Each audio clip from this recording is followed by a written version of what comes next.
नमस्कार, उत्तराखंड की खास खबरों में आपका स्वागत है। मैं हूं प्रियंका चौधरी। पेश हैं अब तक के समाचार। मुख्यमंत्री त्रिवेंद्र सिंह रावत के प्रयासों से चमोली जनपद के सीमावर्ती गांवों में मोबाइल कनेक्टिविटी पहुंच गई है। मुख्यमंत्री त्रिवेंद्र सिंह रावत ने नीति घाटी के झुमा में लगे हुए टावर का वर्चुअल माध्यम से शुभारंभ किया। जियो द्वारा सुकी में भी टावर स्थापित किया गया है। इससे लोगों को 4G इंटरनेट कनेक्टिविटी मिलेगी। इस अवसर पर मुख्यमंत्री त्रिवेंद्र सिंह रावत ने चमोली के सीमांत गांव के लोगों को बधाई देते हुए कहा कि इस सेवा से प्रदेश के सीमांत क्षेत्रों के लोगों को फायदा होगा। इससे सीमांत क्षेत्र में व्यापार, उत्पाद एवं ऑनलाइन मैपिंग में भी लोगों को सुविधा होगी। इस सेवा में सीमांत क्षेत्र के लोगों को ऑनलाइन आवेदन और विभिन्न कार्यों के लिए भी सुविधा होगी। सरकार द्वारा ई गवर्नेंस दी गई दिशा में किए जा रहे ये कार्यों को इस सीमांत क्षेत्र के लोगों को काफी फायदा होगा।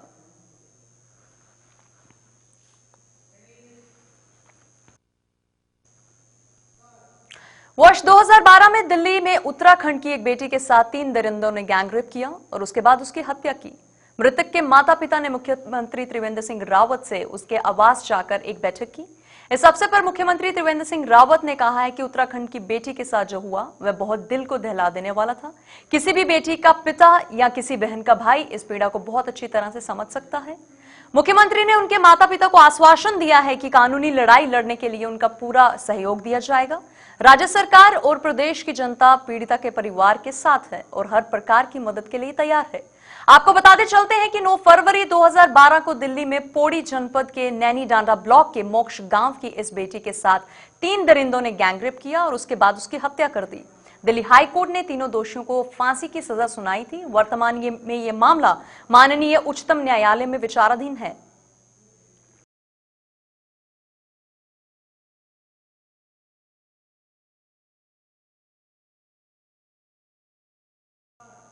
मुख्य सचिव ओम प्रकाश की अध्यक्षता में सचिवालय में देहरादून स्मार्ट सिटी परियोजना की उच्च स्तरीय संचालन समिति की भी बैठक हुई।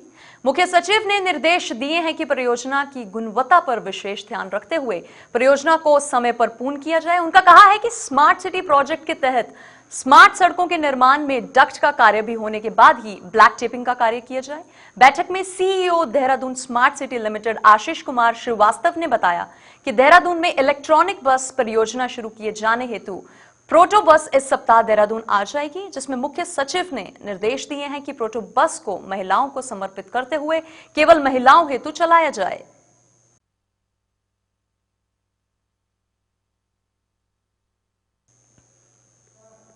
पुष्पांजलि फ्लैट्स में अपनी गाड़ी कमाई लुटा चुके लोगों के लिए अब राहत की खबर है। फ्लैट्स के नाम पर लोगों से करोड़ों रुपए लेकर फरार दीपक मित्तल के पार्टनर राजपाल वालिया ने पुलिस को लिखित में दिया है कि वह अधूरे पड़े फ्लैट्स बनाकर लोगों को देगा या फिर लोगों की रकम को ब्याज समेत वापस लौटाएगा। बताते चलें कि पुष्पांजलि फ्लैट्स में करीब 88 लोगों के साथ 30 करोड़ का फ्रॉड सामने आया है। फ्लैट्स के नाम पर लोगों से करोड़ों रुपए लेकर मुख्य आरोपी दीपक मित्तल अपनी पत्नी के साथ विदेश फरार हो चुका है। ऐसे में पुलिस का कहना है कि लोगों के पास पैसा वापस मिल रहा है। इसको देखते हुए दीपक मित्तल के पार्टनर राजपाल वालिया को फ्लैट्स बनाने के लिए 1 साल का समय भी दिया गया है। इसके साथ ही ऐसा न करने पर लोगों द्वारा लगाई गई रकम को ब्याज सहित वापस करने के लिए भी कहा गया है। देखिए, इसमें 2 एलिमेंट थे जो ये पूरा मामला है। एक तो जो क्रिमिनल एक्ट हुआ है उसमें जो भी इन्वॉल्व है उनके खिलाफ लीगल कार्रवाई हो और जो भी पुलिस स्तर से कार्रवाई होनी है वो टाइमली हो जाए।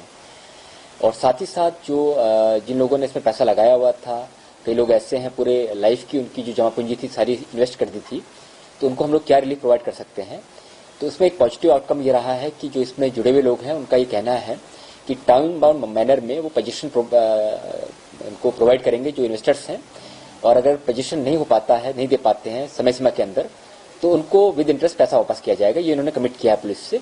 इसको हम लीगली एग्जामिन कर रहे हैं। अगर हमको लगता है कि ये रिलीफ जो है जेन्युइनली मिल सकता है लोगों को, तो इसमें एक अच्छा पॉजिटिव रिजल्ट इसका रहेगा। और लगता है कि इसमें कोई हर्डल है, कोई दिक्कत है, तो उसमें जो भी पुलिस से कोई कार्रवाई और अपेक्षित होगी इमीडिएटली की जाएगी। सर, स्थिति ये है, इसमें बहुत जल्दी काम शुरू करने वाले हैं हम लोग, और मोस्ट प्रॉब्लम दिसंबर 1 वीक में काम शुरू कर देंगे। और जितनों के फ्लैट हैं उन सबको वहाँ फ्लैट मिलेंगे। वहाँ पे कितने लोगों के फ्लैट हैं और कितने प्रोजेक्ट हैं? फ्लैट लगभग वहाँ पे जो है जो बुक हो रखे हैं वो 80 फ्लैट हैं, और प्रोजेक्ट हमारे 3 थे। इसमें 2 बल्बी रोड पे और एक ऑर्चिड। होल्ड हो गया, काम टाइम पे नहीं हो पाया। सर कुछ मामला ऐसा था कि भाई दीपक मित्तल जी यहाँ से चले गए, उनका पता नहीं चला, काम वही संभालते थे, वही देखते थे। अब मैं बचा हूँ, बाकी सब डायरेक्टर छोड़ के चले गए इसमें। अब इस सब की जिम्मेवारी मैं ले रहा हूँ, मैं इसे काम को कंप्लीट करूँगा। तो आप दीपक मित्तल से अलग काम करेंगे पूरा? दीपक मित्तल यहाँ है नहीं है वो। अन्य राज्यों में बढ़ रहे कोरोना के मामले को लेकर देहरादून पुलिस भी सतर्क रही है। डीआईजी अरुण मोहन जोशी ने कहा है कि देहरादून से लगी सीमाओं पर पुलिस लगातार गश्त कर रही है और पुलिस द्वारा हर आने जाने वाली गाड़ियों की चेकिंग की जा रही है। इसके साथ ही डीआईजी ने कहा है कि स्वास्थ्य विभाग के साथ साथ पुलिस भी पूरी मुस्तैद है। उन्होंने कहा है कि राजधानी देहरादून के बैंक्वेट हॉलों में होने वाली शादी समारोह पे भी पुलिस अपनी नजर बनाए हुए है। देखिए, इसमें जो गवर्नमेंट की गाइडलाइंस हैं उसका हम लोग कंप्लायंस करवा रहे हैं और मेनली जो इस तरह की सिटीज हैं जहां पर हाई कोविड लोड की बात आ रही है, जिस तरह की सिटीज जहां पर कोविड पेशेंट्स काफी संख्या में आ रहे हैं, उनको खासतौर से हम लोग कोशिश कर रहे हैं आइडेंटिफाई करने का और मेडिकल डिपार्टमेंट की टीम है, जो गाइडलाइंस है उस हिसाब से कार्रवाई हो रही है। जहां जो लोग अपना आरटीपीसीआर की टेस्ट रिपोर्ट्स लेकर के आ रहे हैं उनका फिलहाल टेस्ट नहीं हो रहा है, लेकिन जो जिनके पास कोई टेस्ट रिपोर्ट नहीं है और जो एंटर कर रहे हैं उनके लिए व्यवस्था की गई है मेडिकल डिपार्टमेंट की तरफ से, उनके एंटीजन टेस्ट करवाए जा रहे हैं। और साथ ही साथ जो पुलिस फोर्स है वो कोशिश कर रहा है कि वहां पर एक प्रॉपर व्यवस्था बनी रहे, क्योंकि काफी संख्या में लोग आ रहे हैं और जैसे तमाम टेस्ट भी चल रहे हैं और उस वजह से कोई इस तरह की स्थिति ना बने जिसमें लोगों को दिक्कतों का सामना करना पड़े। उस हिसाब से पुलिस लगातार वहां पर चौकस भी है और काम भी कर रही है। देश के सभी केंद्रीय ट्रेड यूनियनों के संयुक्त आह्वान पर आज प्रस्तावित देशव्यापी आम हड़ताल को सफल बनाने के लिए हरिद्वार में कई जगह विभिन्न संगठनों द्वारा धरना प्रदर्शन किया गया। आज बैंकों की हड़ताल से खाता धारकों को खासी परेशानी हुई। बैंकों के बंद होने से करोड़ों का लेन देन भी अटक गया।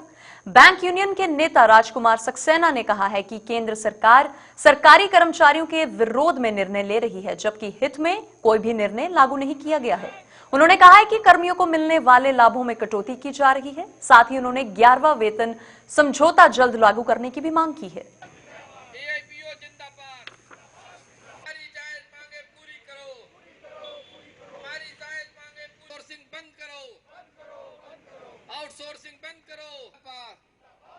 इंकलाब जिंदाबाद,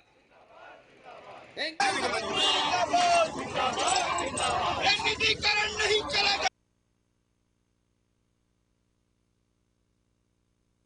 देश भर में जितने भी ट्रेड यूनियंस हैं, मतलब नॉट ओनली इन बैंक, जितने भी अदर कारखानों की बीएचईएल और जितने भी इस तरह के 25 करोड़ लगभग आज मजदूर वर्ग जिसे कह सकता है हम लोग, तो टोटल के टोटल लोग आज भारत सरकार की मजदूर विरोधी नीतियों के अगेंस्ट में हैं, जिसके अंतर्गत जो उन्होंने श्रम कानूनों में परिवर्तन किया है। एक तो मेन डिमांड ये है कि उस परिवर्तन को रोका जाए। और जहाँ तक बैंकों का सवाल है, हम लोगों की जो स्ट्राइक के मेन मुद्दे हैं, एक तो जो आउटसोर्सिंग हमारे बैंकों में बहुत बढ़ गई है। पहले पूरी परमानेंट नियुक्तियां हुआ करती थी, लेकिन अब परमानेंट नियुक्तियों को छोड़ के टेम्प्रेरी लोगों से काम कराया जा रहा है। एक तो हमारी डिमांड ये है कि वो बंद करके फिर से परमानेंट नियुक्ति करी जाए। और हमारे बैंकों के अंदर पेंशन योजना लागू थी पुराने रूप में, जिसमें हमें डी और वो सब मिलता था। और भारत सरकार ने वो पेंशन योजना बंद करके नई पेंशन योजना लागू कर दी, जिसके अंतर्गत हमारे साथियों का बहुत नुकसान हो रहा है। ये तो बहुत छोटी सी भीड़ है। इसकी बुनियाद तो फासिस्ट सरकार जो आज से 6 साल पहले आरएसएस सरकार जो आई है, वो एक ही सूत्री एजेंडा है उसका, पूंजीपतियों का हिमायती। और पूंजीपति भी क्या है, ये गुजरात का प्रधानमंत्री बना है और गुजराती जितने भी पूंजीपति हैं, अडानी से लेके अंबानी तक, उनका किस तरह से बढ़ोतरी हो, किस तरह से उनका उठान हो और देश चूल्हे भाड़ में जाए, उनको इस बात से कोई मतलब नहीं है। जो जिस तरह की डिक्टेटर सरकार केंद्र में बैठी हुई है, वो आम जन के लिए, चाहे मजदूर हो, किसान हो, आम वर्ग कोई भी हो, उसके लिए कहीं भी गंभीर नज़र नहीं आ रही है। उसी कड़ी में आज हम सब लोग जो मजदूर एकता यहाँ पर आपको दिखाई दे रही है, ये खाली बीएचएल हरिद्वार में ही नहीं, पूरे देश में मजबूर होकर हमने आज हमारे सेंट्रल लीडरों ने ये डिसीजन लिया, केंद्रीय नेतृत्व ने ये डिसीजन लिया है कि जिस तरह डिक्टेटरशिप सरकार हो रही है, इसको हिलाने के लिए, अपनी बातों को मंगवाने के लिए 26 तारीख की स्ट्राइक पर पूरा देश जाएगा और उसी कड़ी में हम भी आज यहाँ पर एकत्रित हैं। राज्य में कोरोना संक्रमण के बढ़ते मामलों के बाद शासन प्रशासन एक बार फिर सख्त हो गया है। जिला प्रशासन ने देहरादून हवाई अड्डे पर जहां कोरोना संक्रमण की जांच के आदेश जारी किया है, वहीं साप्ताहिक बंदी भी कठोरता से लागू कर दी है। एसडीएम डोईवाला लक्ष्मी राज चौहान ने बताया है कि कोरोना के बढ़ते मामलों को देखते हुए डीएम देहरादून के आदेश पर एयरपोर्ट पर जहां बाहर से आने वाले यात्रियों की कोरोना जांच शुरू कर दी गई है, वहीं साप्ताहिक बंदी भी सख्त से लागू कर दी गई है। उन्होंने लोगों से अपील की है कि वे कोविड-19 की गाइडलाइन का पालन करें और घर से मास्क पहनकर ही बाहर निकलें।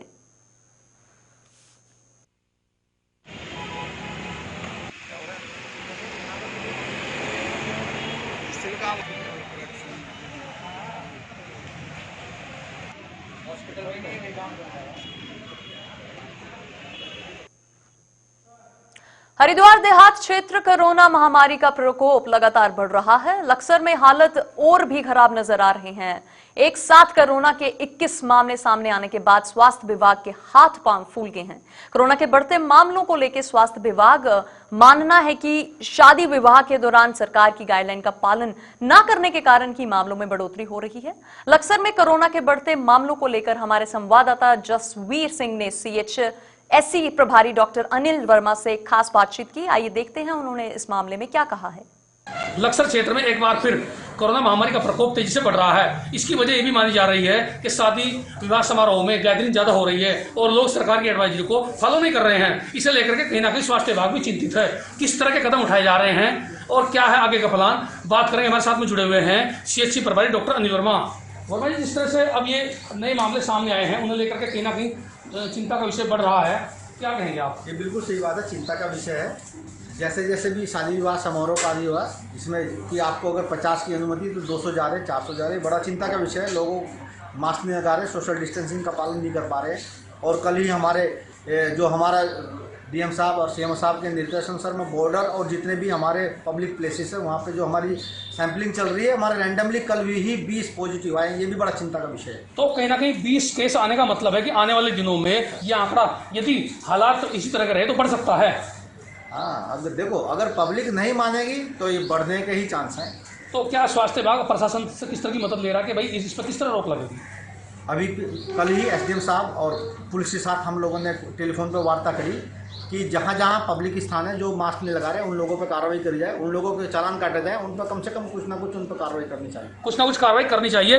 पुलिस और प्रशासन से बात हो गई है, स्वास्थ्य विभाग चिंतित है, जरूरी भी है, क्योंकि कोरोना महामारी के संक्रमण की चैन को तोड़ने के लिए जो अभी तक अभियान चलाए जा रहे थे, वो कहीं ना कहीं नाकाफी इसलिए साबित हो रहे हैं कि लोग सरकार की एडवाइजरी फॉलो नहीं कर रहे हैं। लिहाजा साफ तौर पर कह रहे हैं डॉक्टर अनिल वर्मा कि आने वाले दिनों में यदि हालात ठीक नहीं हुए तो कहीं ना कहीं लोगों के लिए भारी पड़ सकता है। वो एक सलाह भी दे रहे हैं कि लोग शादी समारोह यदि अटेंड भी करते हैं, पहले तो उससे परहेज करें, लेकिन अगर करते हैं तो कहीं ना कहीं एडवाइजरी यानी कि मास्क का प्रयोग करें, डिस्टेंसिंग बनाकर रखें और खाने छूने पूने से कहीं ना कहीं एक दूसरे को छूने से बचकर रहे, तभी जाकर के इस संक्रमण की चैन को तोड़ा जा सकता है। जसवीर सिंह, जगह 24/7 न्यूज़, लक्सर। राज्य में एक बार फिर कोरोना संक्रमण तेजी से पांव पसार रहा है, जिसको देखते हुए सामुदायिक स्वास्थ्य केंद्र की महिला चिकित्सक समयुनिसा ने गर्भवती महिलाओं को विशेष सलाह दी है। समयुनिसा ने गर्भवती महिलाओं को सलाह दी है कि वे बेहद जरूरी काम के चलते ही घर से बाहर निकलें। इनके साथ ही डॉक्टर समयुनिसा ने गर्भवती महिलाओं से पौष्टिक आहार लेने की भी सलाह दी। उन्होंने गर्भवती महिलाओं से फल, सब्जी, दूध, अंडा, चाय, कॉफी का अधिक इस्तेमाल करने की सलाह दी है। उन्होंने कहा है कि इन चीजों के सेवन करने से आयरन की कमी दूर होती है, वहीं इम्यूनिटी में भी बढ़ोतरी होती है। अपने आप अपना ध्यान रखेंगी सर। इनको ज्यादा से ज्यादा मतलब सोशल डिस्टेंसिंग का भी ख्याल रखना होगा। अपने आप को चाय, कॉफी, ये सब गर्म चीजों का सेवन करें। अदरक और तुलसी वाली चाय का सेवन करें और से निकले। जांच के लिए भी महीने में एक बार आए। ज्यादा जल्दी हॉस्पिटल का चक्कर न लगाएं। आहार में तो इनको हरी सब्जियों को ज्यादा सेवन करना चाहिए। जो मांस मछली खाती हैं वो भी खाएं, पनीर खाएं, अंडे खाएं लेकिन जो ये नॉनवेज नहीं खाती हैं उनको तो मैं कहूँगी कि हरी सब्जियों का सेवन करें। आजकल बाजारों में बहुत आ रहा है ये जो हरी सब्जियाँ होती हैं, चौलाई हो गया, पालक हो गया, इनसे आयरन बहुत बढ़ता है। फलों का सेवन करें, अगर पैसे की दिक्कत नहीं है दूध पी सकते हैं। दूध में कैल्शियम होता है, वो माँ के लिए भी सही है और बच्चे के लिए। देहरादून में ठंड बढ़ने के साथ ही नगर निगम की ओर से बेसहारा लोगों के लिए आसरा देने के रैन बसेरे भी खोल दिए गए हैं। नगर आयुक्त विनय शंकर पांडे ने बताया है कि रैन बसेरों में बिस्तरों का इंतजाम कर दिया गया है। कोरोना महामारी के मद्देनजर यहां आसरा लेने वाले की सबसे पहले थर्मल स्क्रीनिंग की जाएगी। उन्होंने कहा है कि रैन बसेरों में 6-6 फुट की दूरी पर बिस्तर लगाए जाएंगे। इसके साथ ही यहां रहने वालों के लिए मास्क पहनना अति अनिवार्य होगा। नगर आयुक्त ने यहां रहने वालों के लिए भी कोरोना महामारी से बचने की गाइडलाइन का पालन करने का आह्वान किया है। आपको बता चलते हैं कि हर साल रैन बसेरे दिसंबर में खोले जाते हैं, लेकिन इस बार नवंबर में ही कड़ाके की ठंड का एहसास होने के बाद नगर निगम द्वारा सड़कों पर बेसहारा सोने वालों की सुध लेते हुए नवंबर में ही रैन बसेरों का खोल दिया गया है।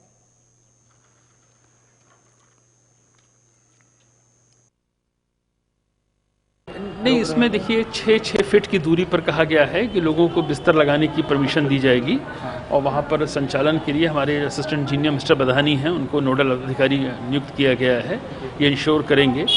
और बाकी आप लोगों के चैनल के माध्यम से ये भी मेरा आम लोगों से भी अनुरोध है कि देखिए कोविड के बचाव के लिए प्रशासन या सरकार जो कर रही है और निगम कर रहा है वो तो कर ही रहा है, लेकिन लोगों को खुद बहुत सावधानी बरतने की आवश्यकता है, क्योंकि हर जगह हर स्थान पर पहुंच पाना और रात में अगर रैन बसेरे में लोग इकट्ठे हो रहे हैं तो उनको अपने खुद को ध्यान रखना पड़ेगा कि एक डिस्टेंसिंग बनाकर रहें।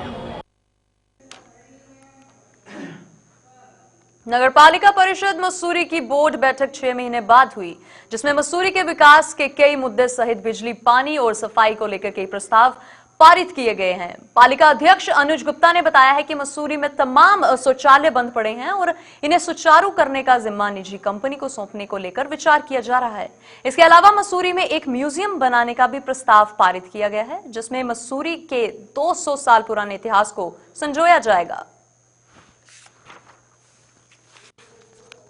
गया और कई इसमें विशेष प्रस्ताव जो हैं जनहित से जुड़े हुए स्ट्रीट लाइट, सफाई के कई सारे प्रस्ताव इसमें पास किए गए और मुख्य तौर पर एक टॉयलेट्स का प्रस्ताव जो आया है उसमें विचार किया गया कि नगर के जितने भी हमारे टॉयलेट्स हैं उन सबको एक प्राइवेटाइज किया जाए और उसमें जिससे वो साफ सुथरे रह सके, ऐसा नगर पालिका प्लान कर रही है और बहुत जल्दी इस पे निर्णय लेकर इस पे एक फाइनल सहमति बनाई जाएगी कि सारे टॉयलेट्स का जो रख रखाव है वो अच्छी तरह से किया जाए। मसूरी में म्यूजियम बनाने का एक प्रस्ताव पारित किया गया है, क्योंकि ट्रॉली रोपवे के बगल में हमारे पास खाली जगह पड़ी है, उसमें हम, क्योंकि ये मेरी एक घोषणा भी थी जब मैं शपथ ग्रहण समारोह था कि उसमें एक म्यूजियम बनेगा और म्यूजियम बनाने का प्रस्ताव पास गया है और बहुत जल्द उसमें नया म्यूजियम की तैयारियां शुरू की जाएगी।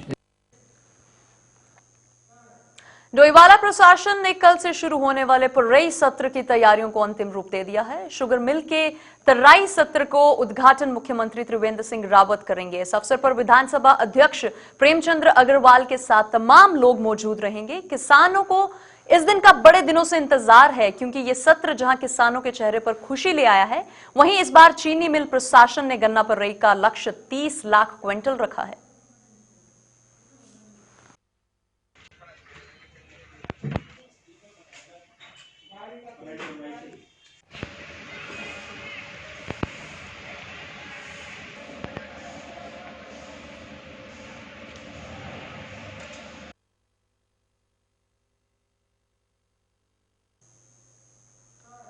संविधान दिवस के अवसर पर राज्य भर में कार्यक्रमों का आयोजन किया गया है। इस कड़ी में दिनेशपुर थाने में एक कार्यक्रम का आयोजन भी किया गया, जिसमें थाना अध्यक्ष अशोक कुमार ने पुलिस कर्मियों को संविधान के प्रति अपने कर्तव्यों को निभाने की शपथ दिलाई।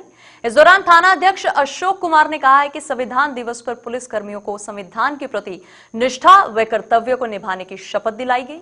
उन्होंने कहा कि पुलिस कर्मियों के साथ साथ आम लोगों को भी संविधान के प्रति अपना कर्तव्य निभाना चाहिए।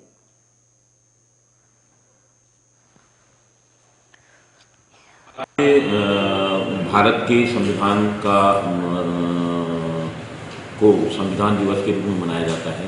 ये प्रतिवर्ष मनाया जाता है, जिसमें भारत के संविधान की जो प्रस्तावना है उसकी शपथ समस्त नागरिकों को दिलाई जाती है। इसी क्रम में आज थाना दिनेशपुर के समस्त सभी अधिकारी कर्मचारीगणों द्वारा भारत के संविधान की प्रस्तावना को दोहराते हुए शपथ ली गई कि हम भारत के संविधान के प्रति आस्थावान हैं और भारत के संविधान के प्रति समर्पित हैं। नगर पंचायत द्वारा दिनेशपुर में फुटपाथ पर किए गए अवैध कब्जे को हटाने का अभियान शुरू कर दिया गया है। इस अभियान के तहत नगर पंचायत अधिशासी अधिकारी संजय कुमार की नेतृत्व में नगर पंचायत कर्मचारी एवं पुलिस प्रशासन की टीम ने दिनेशपुर के विभिन्न स्थानों में फुटपाथ पर किए गए अतिक्रमण को हटाया। इस अवसर पर नगर पंचायत अधिशासी अधिकारी संजय कुमार ने कहा है कि व्यापारियों को दीपावली पर्व पर फुटपाथ पे दुकान लगाने जाने की छूट दी गई थी, लेकिन व्यापारियों के द्वारा दीपावली के पर्व के बाद भी अपना सामान फुटपाथ पर लगाया हुआ था, जिससे आम जनता को परेशानियों का सामना करना पड़ रहा है। उन्होंने कहा है कि आज के बाद कोई भी व्यापारी अतिक्रमण करता हुआ पाया गया तो उसके विरुद्ध कानूनी कार्रवाई की जाएगी।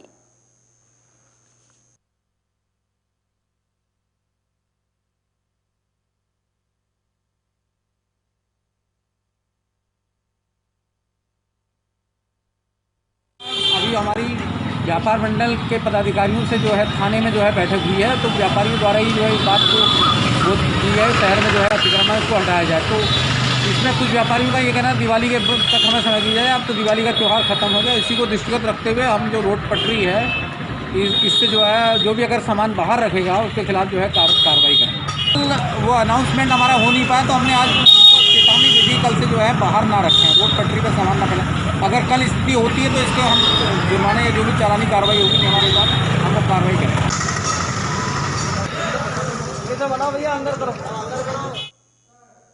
2022 विधानसभा चुनाव को लेकर भारतीय जनता पार्टी ने कमर कस ली है, जिसके अंतर्गत जिला ओबीसी मोर्चा व युवा मोर्चा व प्रदेश ओबीसी मोर्चा में दर्जनों कार्यकर्ताओं ने दायित्व से नवाजा गया है। नवनियुक्त इन पदाधिकारियों के सम्मान में डोईवाला में भाजपा कार्यकर्ताओं द्वारा एक सम्मान का समारोह आयोजन किया गया।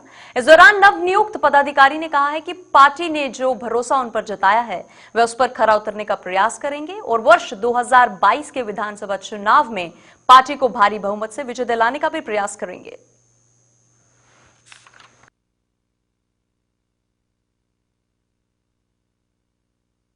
संगठन ने पद दिया है तो उस पर हमें खरा उतरना है, क्योंकि 2022 के चुनाव है और अब ये वर्ष चुनावी दौर रहेगा। और मैं धन्यवाद करता हूँ केंद्रीय नेतृत्व का और प्रदेश नेतृत्व का, जिन्होंने हम जैसे छोटे कार्यकर्ताओं को पद दिया है। ठीक है ना, निष्ठा से काम करेंगे और 2022 में भाजपा का परचम लहराएगा।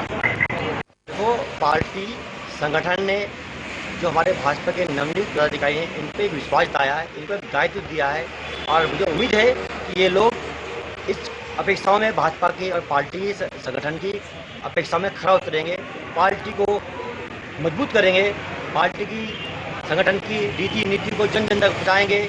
और 2022 का चुनावी इलेक्शन मोड अब स्टार्ट हो चुका है और मुझे पूरा विश्वास है कि सभी नवीन पदाधिकारी और भाजपा के नगर मंडल के पूरे कार्यकर्ता भाजपा को मजबूत करेंगे। दोबारा से हमारे माननीय मुख्यमंत्री त्रिवेंद्र सिंह रावत जी को यहाँ जाएंगे, उनके विकास कार्य को जन जन तक पहुँचाएंगे और हम 2022 द्वारा फतह करेंगे। उत्तराखंड में हम पुनः अपनी सरकार बनाएंगे। उत्तराखंड की खास खबरों में बस इतना ही। आप बने रहिए हमारे साथ। नमस्कार।